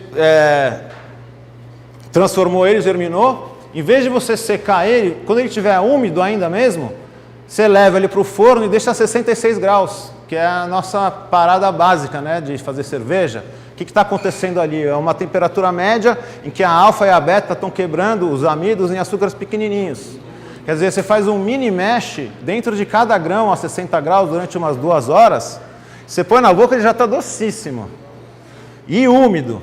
Então ele doce com umidade, você rampa a temperatura para 120 graus e ele vai começar a formar os compostos caramelos lá. Se o pH estiver mais ácido, ele vai acontecer caramelização. O pH mais ácido e a temperatura um pouco maior, em torno de 150, carameliza. O pH mais baixo e a 120 graus, ele vai preferir fazer reações de Maillard. Vai fazer o casca de pão, o cookie e aqueles sabores de Maillard mesmo, né? Então tem 2 caminhos. Você vai para o caramelo, se você não quiser secar, vai para o caramelo. Se você seca mais um pouquinho, em vez de fazer você seca mais, você vai acontecer o Maillard. Se você tem mais umidade, vai querer também fazer mais caramelo. Então aí é o ponto que o maltster escolhe para fazer o perfil do malte dele, cara. E aí, enfim, depois do negócio você vai para a tostagem final. Essa aqui é a máquina que a gente desenvolveu, né? Que você vê aqui dentro tem o tambor, o malte fica girando, o ar entra por aqui, sai por cima. E você consegue mandar a temperatura até 300 graus, cara. O negócio pega fogo se quiser. Então você vai secando ele lentamente. No final, quando ele tiver com 3 a 5% de umidade, no caso do Pilsen, você sobe a 80 graus Celsius. E deixa ele guardado em um lugar que ventile, mas não seja úmido em nada, para ele fazer a cura final, né? Então, é um pouco o que eu estava falando, maltibase lá, quando tiver no ponto de giz com mais ou menos 5% de água, você pode subir 80 graus para finalizar, tirar os voláteis indesejáveis. O malte dos caramelos, quando ele atingirem a aroma e a cor desejada, você está lá no forno, né? Chega uma hora, você tem que ficar de olho, né, ali para ver a cor e o sabor já que está. Quando você acha que já deu, tem que esfriar rapidamente, porque tem uma inércia térmica no grão, ele continua ainda fazendo essas reações, às vezes passa a cor, fica astringente e tal. E depois o tempo de cura, que deixa uns 30 dias lá para estabilizar, para você guardar. Também aqui nessa URL você consegue informações sobre como maltear um pouco em casa. E queria falar umas coisas rápidas sobre caramelizar malte em casa ou tostar. Então a caramelização, você pode pegar um malte base ou um caramelo mais clarinho, né? Tipo, sei lá, 20 EBC e tal. Hidrata ele de novo. Você umedece ele durante um tempo, sei lá, até ele não só umedecer por fora, mas até dentro do grão tem que estar úmido. E aí você leva para o seu forno. Só que atenção, o forno de casa, o mínimo do mínimo, ele já vai para 100 e poucos graus. É difícil você conseguir ficar a temperatura certa, né? Dá para fazer algumas adaptações ou usa mesmo o forno elétrico. O lado de casa eu peguei o tubo que sai o gás e fechei alguns buracos. É umas gambiarras que não é... Você tem que saber o que está fazendo, porque pode dar problema, né? Mas enfim, não aconselho qualquer um fazer isso. Usa um forno elétrico com um termômetro de vidro mesmo. Enfim, depois que ele está úmido, você eleva a temperatura a uns 120 graus ou a 150. Se você levar a 150 mais caramelo, a 120 mais maiar. Então, quanto maior a umidade e temperatura, mais caramelização. Se a faixa de temperatura está mais baixa e a umidade um pouco menor e o pH um pouco maior, você vai querer fazer reação de Maillard, que vai dar o cookiezinho, a casca de pão e tal. Então, dá para você fazer isso em casa, fazer esses testezinhos aí de hidratar o malte e botar ele para fazer caramelizar ou Maillard, cara. Até em 2012 teve o concurso da Serva Paulista, que era o Oatmeal Stout. E não existia Malt Brown, que os Oatmeal Stouts eram feitos antigamente com Malt Brown, que é mais ou menos 80 love bounds. Naquela época ninguém vendia aqui. Mesmo as grandes maltarias pararam de fazer esse malte uma época, por quê? Porque ele consome muita energia para você chegar a ele ficar preto. E acontece pirólise também, que faz o quê? Você perde amido. Na verdade, você vai estar... A capacidade do grão de gerar álcool, você vai estar diminuindo quando você tosta. Então, e também fazia muita fumaça e era difícil. Eles pararam de fazer esse Malt Brown 80 love bounds faz um tempo. E eu resolvi fazer em casa, né? Esse malte a gente fez em casa, fez a cerveja e ganhou a Oatmeal Stout. Daí a gente fez lá uns 20 quilos desse malte para fazer na cervejaria nacional. A nossa cerveja, que é o prêmio do concurso, era fazer a cerveja lá. E ficou muito bom, deu muito certo, cara. É uma das experiências bem bacanas que a gente fez aí. Tostagem é semelhante, até mais simples, né? Você pode pegar um malte base, né? E dar um trato nele para ele ganhar algumas características, né? Você não quer gastar tanto ou está querendo pesquisar mesmo. Fazer pirólise, né? Que é o quê? Aquecer o grão seco, que ele vai tender a queimar, dando o sabor. Primeiro vem o chocolate, aí você tosta um pouco mais, dá o café, depois vai para o tostadão, queimado até aquele black lá que é pura fumaça, cara. Então dá para você fazer isso também. Você pega o malte seco, põe no forno, né? Cobre com papel alumínio e leva mais ou menos para 180 graus, assim, vai experimentando. E funciona muito bem. dá resultados muito interessantes. Inclusive para fazer oatmeal stout, às vezes a cevada tostada brown, ele dá menos adstringências e menos acridez do que você usar aqueles maltes que vendem como chocolate ou café light, né? Muitas vezes o malte de chocolate tem menos perfil de chocolate do que um malte brown 80 Love Bounds, cara.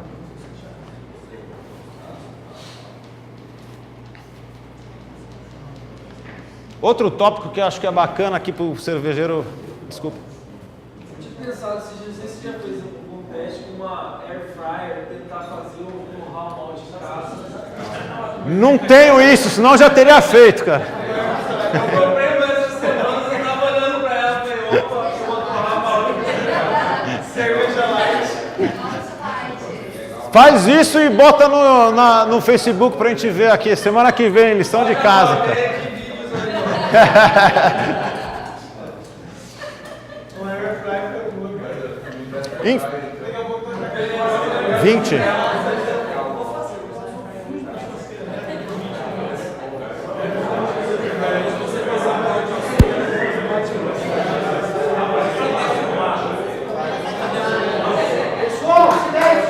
Como? Para defumar, é mais ou menos a mesma coisa ou tem algum outro passo que... Então, defumar, tem até o caso do nosso amigo lá em São Paulo, que sempre ganhava os concursos brasileiros aí das acervas, né, cara? Que ele defumava, fez a toicinho, né, a cerveja toicinho, ele defumou na churrasqueira dele com um pedaço de toicinho, né? É o Nunes, né, não sei se você já ouviu falar, aí sumiu aí esses tempos, mas faz uns 7 anos ele fazia várias coisas interessantes. E ele fez a toicinho, que ganhou vários prêmios aí, e era assim, ele usava aquela churrasqueira americana de abafar, né? E não sei qual madeira direito ele usou, aí vocês estão feitos aqui no Mato Grosso do Sul, porque já ouvi ontem angico, já ouvi falar aroeira, pessoal, sempre tem coisa pra caramba aqui pra experimentar. Laranjeira. Aí vai, né? Mas é um pouco meio assim também, você pega o malte base, dá uma hidratada nele, porque você vai querer, se tiver muito seco ele vai querer acontecer pirólise, não é tão interessante, né? Você dá uma hidratada nele para ele, nesse aquecimento todo que essa fumaça vai trazendo, não dá pirólise, você não quer tostado, você quer a fumaça. E manda a fumaça nele, aí vai empirismo também, dependendo do... Aí vai o empírico, dependendo do quanto você quer deixar defumado, quantos ppm de fenólico, né? Você tem que ter o tempo certo, aí você tem que ver a sua gambiarra lá, como você vai chegar no que você quiser. Mas dá certo também, cara.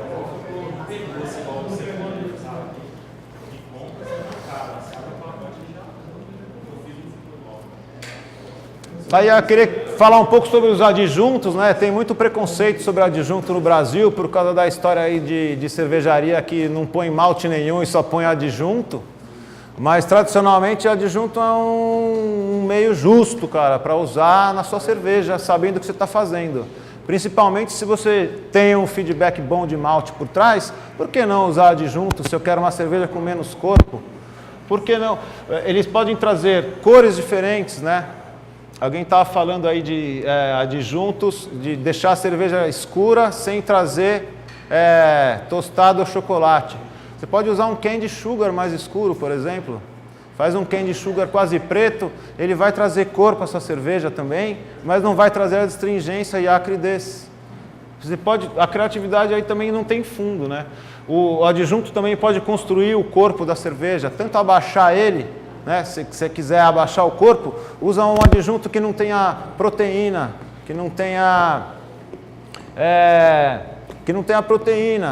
ou então que você quer aumentar o corpo, enche de lá de trigo, cara, por exemplo. Trigo não maltado é cheio de proteína e ele vai contribuir para aumentar o corpo, para construir a espuma.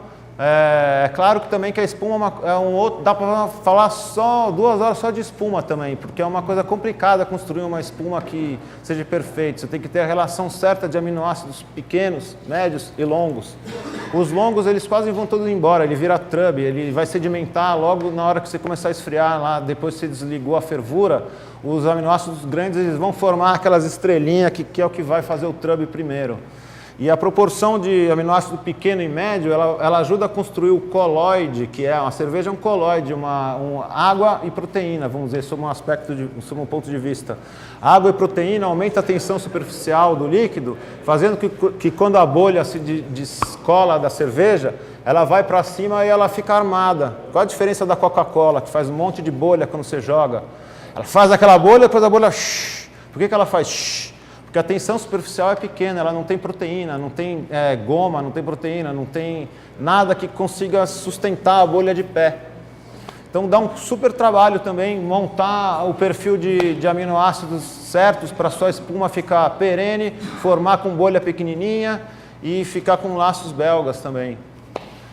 Além disso, você pode trazer outras características, como cremosidade, leveza, trazer aveludado, adstringências, etc. Você pode trabalhar muitas coisas dentro com os adjuntos, né? E também aumentar a OG do mosto, trazendo mais álcool para sua cerveja sem deixar o corpo e amargor e doçor residual.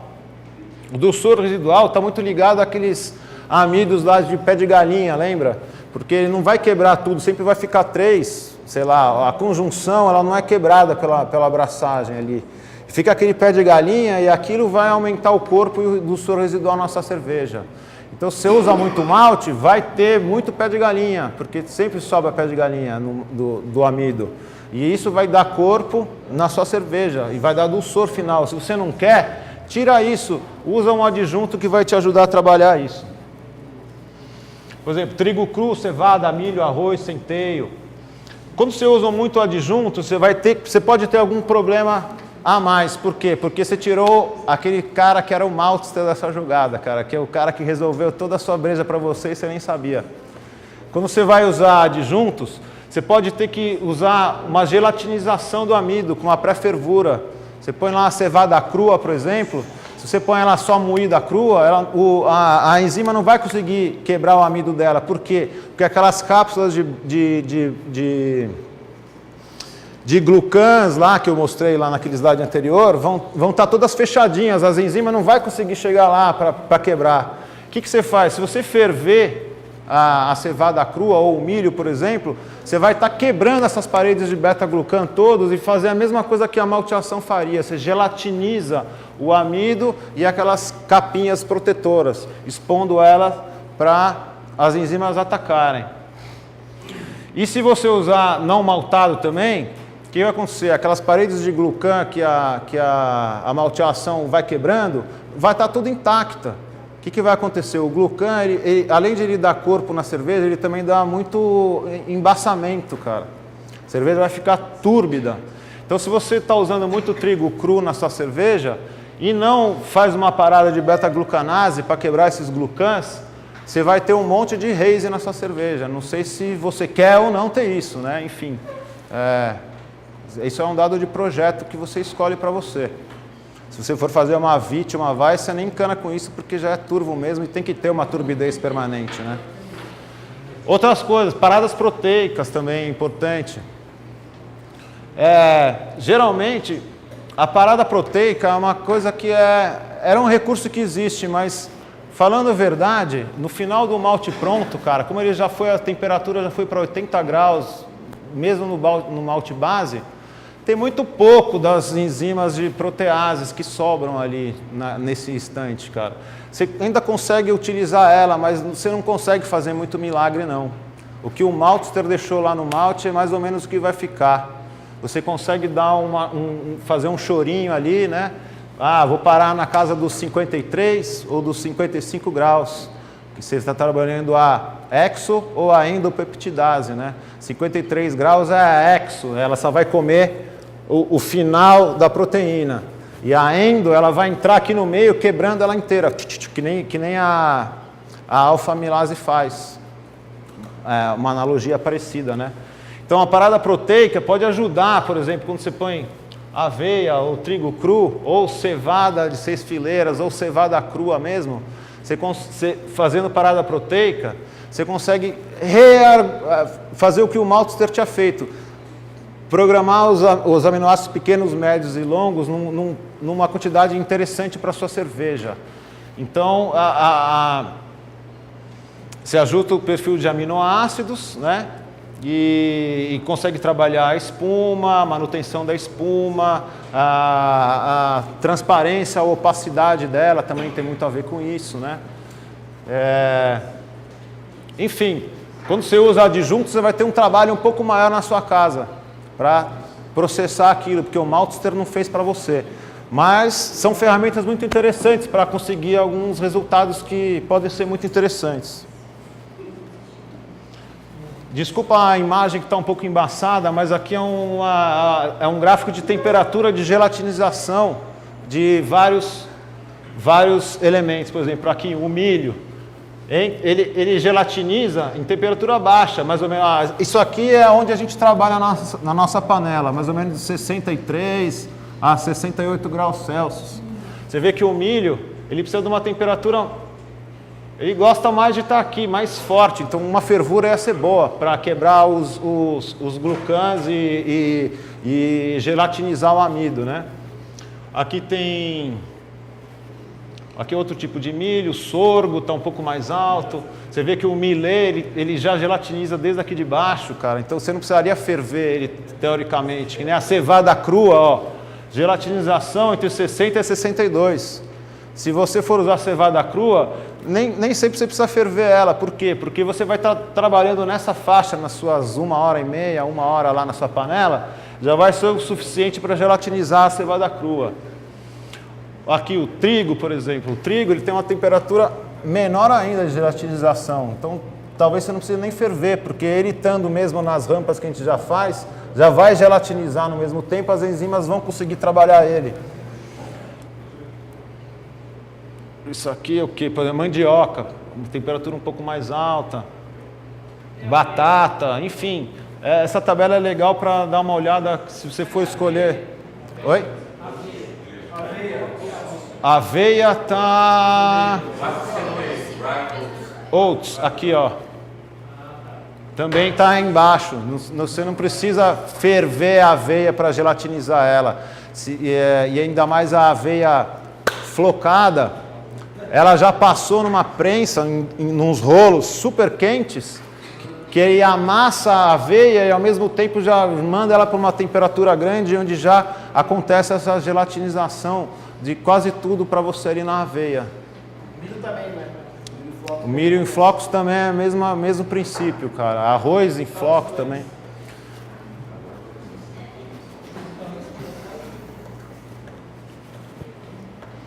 E aí tem os outros adjuntos que são açúcar simples, né, cara? Que pode ser ou glicose ou frutose, né? A glicose e a frutose são primos, só que um desvia, você joga uma luz nela, um desvia para a direita e joga uma luz, outro desvia para a esquerda. Essa é a diferença entre a frutose e a glicose. Mas elas são muito... A fórmula química é igual. E às vezes a cadeia da glicose ela pode ser ou cíclica ou aberta. A maioria da glicose que a gente encontra e as frutoses, elas estão em cadeias circulares, não desformadas, né? Então, o que acontece?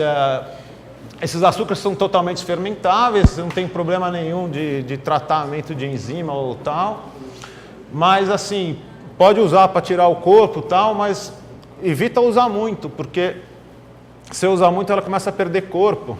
Você pode acabar com uma escola na sua mão, cara.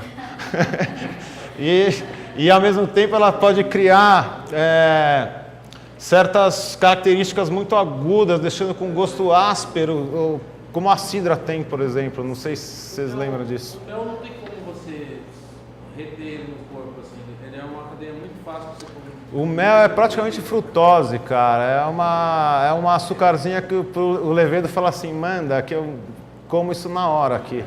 Então não sobra nada muito. Tem uma porcentagem, mais ou menos em média, para reciclar? Porcentagem de mel? Ou de açúcar?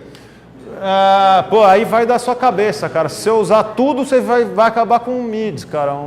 Como é que chama MID mesmo em português? É hidromel. Você vai acabar com hidromel. Se você usar... que tem um gosto ácido assim, né? Então, tem que testar e entender o que você quer pôr na sua cerveja e entender a quantidade que vai ser. Aí volta naquela história do repertório, da experiência, de você saber com o que você está mexendo. O pessoal comenta que esses adjuntos, ele deixa a cerveja mais seca, certo? Mas a gente estava uma discussão é o seguinte, se eu agregar ele a uma receita, ela vai tornar mais seca do que se eu não tivesse agregado na receita ou não? Se você fixar a gravidade, você vai... A gravidade seria normal 1050. Aí eu boto o açúcar para chegar a 1060, vamos dizer o seguinte. Ela vai ficar mais seca do que aquela inicial de 1050 ou não? Vai secar aquilo que eu já tenho. É uma conta difícil fazer essa, porque a percepção da secura ela depende de um monte de coisa, né? Ela depende da quantidade de carbonatação, por exemplo, que você tem nessa cerveja. Quanto mais gás você tem dissolvido, mais a sensação de secura e de crisp você vai ter na sua boca. Então é uma... Mas não vai abaixar a minha FG. Ele quer saber se a FG vai bater com a programação do vermelho. Vai botar mais açúcar, vai ter mais álcool, porque ele vai medir o quanto de açúcar tem. Ele vai comer e vai baixar. É uma relação difícil saber, porque se você coloca muito, por exemplo, a hora que a quantidade de álcool sobe pra caramba, a levedura vai querer descansar e ela não vai comer as outras lá. Então, A princípio ela não abaixaria a minha FG, ela deixaria até mais alto. eu acho que depende do... Depende da cepa que você está utilizando, porque existem cepas que conseguem secar, porque tem aquele poder de atenuação. Então existem cepas que conseguem atenuar mais ou menos do que você está falando. Só que quando você faz essa comparação, você tem que traçar parâmetros, tá? Beleza, eu estou partindo de uma FG de 50. Então eu tenho um mosto com uma FG de 50 e um mosto com 1050, só que eu vou adicionar uma quantidade de adjuntos. Quando você coloca essa quantidade de adjuntos, você vai secar, com certeza. Então você vai diminuir a sua FG, tá? Por quê? Porque óbvio que esses açúcares são mais fermentescíveis do que provavelmente alguns açúcares que não teria no seu mosto inicial, entendeu? Eu acho que quando você coloca assim, se você não partir da mesma OG para comparar, é difícil você falar, porque entra outras variáveis, entra fermento, entra outras coisas. Mas você falando de 5 pratos e 5 pratos com adjunto, o que vai ser? Menos daqueles pés de galinha vão ter ali dentro. Quer dizer, menos pé de galinha, mais seco. Você está querendo usar isso tipo como correção, tipo, ele dá um corpo, você quer secar para resolver ele. Aí você adicionar o açúcar para deixar ela baixa mais. Agora eu entendi o que ele quis dizer. Você entendeu o que ele quis dizer?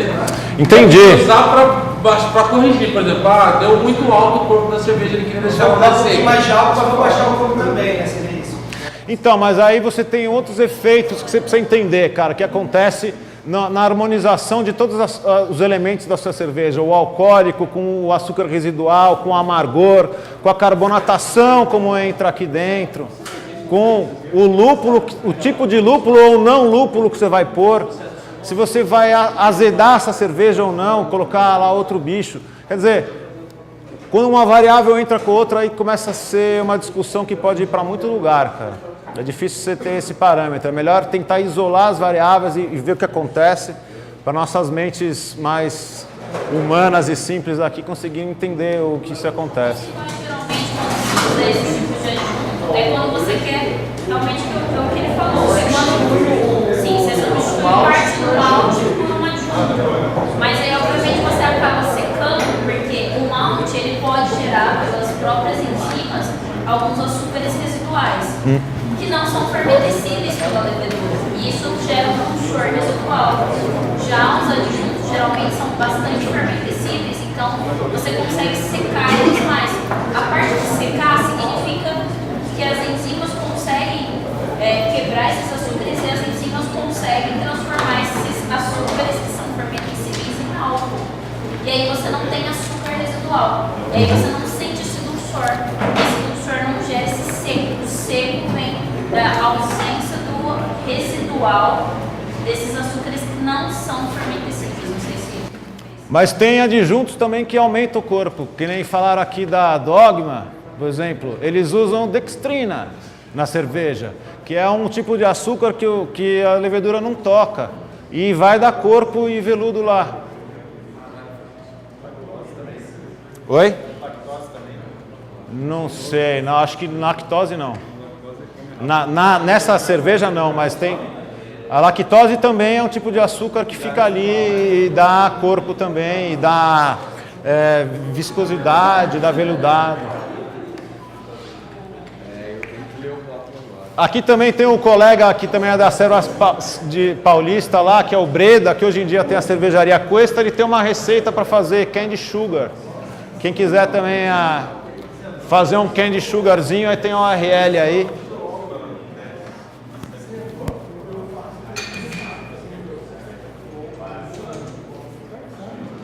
E enfim, as frutas também, né? Também são outros adjuntos.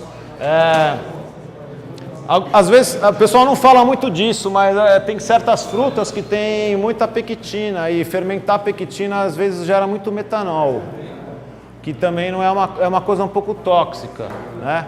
Então, mas por providência divina, quando você está intoxicado com metanol, o médico te dá uma vodquinha no hospital para você tomar, porque o etanol ele anula o efeito tóxico do metanol e não deixa acidificar o sangue. E castanhas também podem ser usadas, tal, né? Acho que até o nosso colega aqui faz lá cerveja com o baru, que eu tomei ontem. E, enfim, as gorduras podem prejudicar um pouco a espuma da cerveja quando em muita quantidade. Apesar de eu já ter visto gente fazer cerveja com amendoim ou com outras oleaginosas aí que até mantiveram a espuma ainda. Mas cuidado com a gordura na cerveja, ela pode estragar um pouco isso, cara. Enfim, eu acho que não sei se a gente tem tempo ainda, mas queria dar uma passadinha rápida em cervejas bem alcoólicas, né, com alta densidade. Você vai encontrar alguns desafios na sua casa, porque você vai levar o equipamento ao extremo quando você vai fazer alta gravidade. É muito malte, não cabe na panela, começa a entupir a filtragem, né? Na hora que você for filtrar, baixa o rendimento da receita, você não vai conseguir fazer o lúpulo quando tem muito açúcar no mosto fervendo, a isomerização dele fica mais difícil, você precisa de mais gramas para atingir o mesmo IBU. Enfim, você também não vai lavar o malte, você vai só tirar o primeiro mosto fora, porque você não vai querer lavar e tirar o restinho, porque você vai estar diluindo a sua cerveja. Geralmente você pode fazer duas cervejas no mesma quando você vai fazer uma Big Beer, né? Você tira o primeiro mosto e depois você faz a lavagem daquele malte que sobrou, recolhe em outra panelinha e você fez uma Russian Imperial Stout e com aquele que sobrou você faz lá uma American Stout, você ferve lá de novo e coloca outros lúpulos também, né? Que dá para fazer uma outra cerveja. E também, na hora de fermentar, você tem o menor aproveitamento do fermentador, né? Que geralmente cerveja com muito açúcar, na hora de fermentar, a fermentação fica violenta, cara. Ele faz muito krause, ele baba todo o airlock, é uma loucura. Então você não dá para encher o fermentador tanto quanto você faria para uma cerveja mais leve. Mas vem do que? 20%? Geralmente é 20%, mas o headspace do fermentador geralmente é 20%. Mas de repente, se você for fermentar um negócio bem forte mesmo, tipo 1120, pá, deixa um pouco mais, cara. Porque o pitch rate também tem que ser muito grande e as leveduras produzem um krause violento, cara.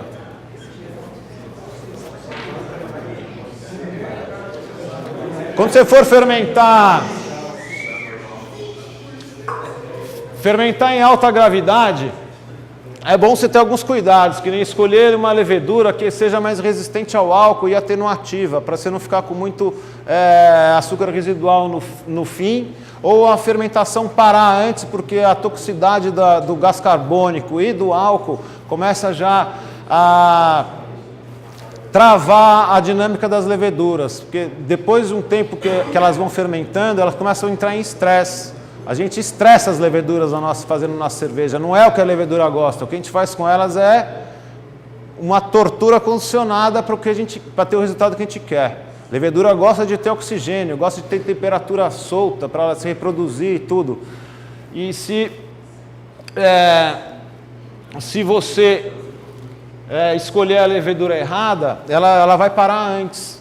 Então, no meio do caminho da levedura, o que acontece? Você dá o pitch rate, elas vão entrar lá dentro e vai começar a absorver o oxigênio que você deixou. Ela vai reconstruir a capinha de fora dela, produzindo esterols e também outros... esqueci o nome aqui agora, mas a energia básica que elas usam para o metabolismo. Então, aquele lag time que você coloca o fermento e não acontece nada, o que está acontecendo? A levedura está se ambientando no novo meio, está pegando oxigêno, está fazendo glicogênio e esteróis para recompor a capinha dela, que é a membrana semipermeável, que é uma coisa muito importante para a levedura, a membrana semipermeável, porque é o que deixa ela pegar oxigênio, o que deixa ela pegar uma glicose, soltar o gás carbônico e tal. Depois de um tempo com muito álcool e muito estresse, essa camada de esteróis e de glicogênio começa a cair na levedura, ela entra meio em colapso, ela vai querer adormecer, ela vai querer se proteger do álcool, ela vai parar o metabolismo e vai querer se defender até o dia que venha condições de meio melhores para ela e ela poder de novo voltar na operação. Então, escolher a levedura é importante, o pitch rate adequado, super importante no caso de levedura com alta OG, porque senão você vai produzir álcools superiores, vai produzir solvente, vai produzir um monte de éster que você nem imagina que pode acontecer numa alta gravidade com pouca levedura. E com pouca levedura, ela também vai atenuar menos. Então, se você estiver fazendo uma cerveja de alta OG, vai para mais levedura na dúvida. Se você não tem o domínio do pitch rate que você vai dar, coloca mais, que você vai se dar melhor. Não economiza na levedura em alta OG, porque não vai atenuar, vai dar off flavors, vai dar solvente, vai dar álcools superiores e super doce no final. E capricha na oxigenação. No começo, né? Eu sei que em casa a gente não tem oxigênio líquido, mas oxigênio em gás puro, mas vale a pena usar a pedra de aeração durante bastante tempo, até 1h30 ou 2, aí pedra de aquário com filtrinho, né, bacteriológico antes, claro. Para o quê? Para ela conseguir, que nem eu estava falando, arrumar a membrana externa dela com esteróis e que deixa ela resistente ao álcool e deixa ela pronta para ir para o combate até o fim, comer todo o açúcar, cara. E o FAN, que é os aminoácidos, né, o amino-nitrogênio livre. Que isso daí? Após o terceiro dia de fermentação, as leveduras começam a já ficar mais lentas e intoxicadas se tiver muito álcool, cara. E tem uns estudos que mostram que é interessante, a partir do terceiro dia, se você fornecer um pouco de FAN, né, que vende em loja aí alguns tipos de FAN, né? Você tem alguns, tem uns mais sintéticos e tem um outro. Mas se você colocar um pouco de FAN depois do terceiro dia, a levedura consegue recompor a camada de esterol e a capinha dela de uma forma que ela consegue continuar ali dentro ainda atenuando mais a cerveja, cara. Ela restabelece esteróis e glicogênio e consegue ir até o fim, cara. Só que se você colocar FAN em excesso, a fermentação vai produzir muito álcool fúseis, cara, que são álcools que a gente não gosta, cara. Propanol, butanodiol e outros álcools que a gente não... que são tóxicos e são desagradáveis, tem aquele aquecimento ruim, né? E, finalmente, o controle de temperatura é uma coisa muito crítica em cerveja grande também, porque se a levedura já está sob estresse e ainda a temperatura estressa mais ela vai pode produzir muito éster, muito mesmo éster, vai dar aquele tutti-frutti bubblegum que ninguém gosta, álcool superior, solventes e aldeídos também. Aldeído é uma coisa que dá ressaca pra caramba, que é o que sobra, é a cauda da pinga, por exemplo, está cheio de aldeído e de óleos fúseis. A respeito dessa questão do FAN, eu já tinha lido esse negócio que você está falando, mas assim, como que a gente sabe para ajustar essa dose aí, para não ter perigo de colocar muito ou colocar muito pouco? Então, depende do negócio que você está mexendo, cara. Se você usar, você tem que ver o que o seu fabricante deu. É tipo um adubo, planta NPK. Você tem lá o 50-50-10, tem o 10-10-5. Você tem que entender o que você tem na mão e usa a recomendação do fabricante. E na dúvida, não põe muito, cara. Testa uma vez só com um pouquinho, para ver até onde você vai. Pra você não errar na dose também, que senão você vai ter álcools superiores. E aí assim, a gente normalmente aqui na panela, a gente acaba colocando algum suplemento ou levedo de cerveja que vai fornecer fã também. Então assim, você não vai ter um controle de quando você está colocando ali. Não vai ter um controle, mas assim, o tipo de braçagem que você faz também, você pode fazer um tipo de braçagem para produzir mais fã no seu mosto, né? E aí que tá, vai do conhecimento, da técnica, do empirismo e da técnica também. Rampa de proteína, adjuntos que tragam isso para você. Tem vários jeitos de você pôr ou tirar o fã da sua cerveja. Mas a gente está falando de alta OG, então a gente está falando de introduzir fã depois do 3º dia de fermentação. Para você dar um gás a mais ali e a levedura não entrar em dormência logo. Ela ter condições de fazer glicogênio e esteróis e não sofrer com a toxicidade do álcool. Mas geralmente quando você utiliza esses adjuntos, já vem no manual do fabricante todas as dosagens e qual a quantidade que você tem que usar em determinada etapa do processo. Por exemplo, os taninos que a gente utiliza para o processo de classificação, então a gente pode colocar tanto na mostura quanto na maduração ou final da fermentação. Então, por que ela entrou em dormência? Primeira pergunta. Se foi por causa de temperatura, foi por causa de estresse de álcool, foi por causa do quê?